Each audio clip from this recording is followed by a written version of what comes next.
1977ની સાલમાં પ્રમુખ સ્વામી મહારાજ પરદેશ પધાર્યા અને જબરજસ્ત વિચરણ કરેલું. પ્રમુખ સ્વામી મહારાજના વિચરણના જે રેકોર્ડ 2 વર્ષો છે 1976 ને 1977. 76ની સાલમાં પ્રમુખ સ્વામી મહારાજે દેશમાં એક જ વર્ષમાં 728 ગામડાઓમાં વિચરણ કરેલું. અને બીજા વર્ષે 77ની સાલમાં પ્રમુખ સ્વામી મહારાજ અમેરિકામાં ન્યુયોર્ક થી લોસ એન્જલસ એટલે અક્રોસ ધ બ્રેથ અમેરિકાની એ બાય રોડ ફરેલા. એટલે કેટલું થયું? પોરબંદર થી એટલે કે ભારતના આ છેડેથી તમે જગન્નાથપુરી જાઓ, પોરબંદરથી જગન્નાથપુરી, જગન્નાથપુરથી પોરબંદર, પોરબંદરથી જગન્નાથપુરી, પાછા તમે એમપીમાં ક્યાંક રાયપુર સુધી આવો ને 3.5 ગણું ભારત થાય ને એટલો અમેરિકા પોળો દેશ છે.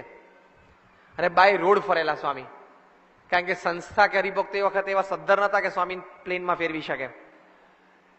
તો સ્વામી કે ત્યાં દીવો, ત્યાં દાતણ ને એવું વિચરણ, રાતો રાત પ્રમુખ સ્વામી મહારાજ ગાડીઓમાં ટ્રાવેલ કરતા, હરિભક્તો ઘરે પધરામણી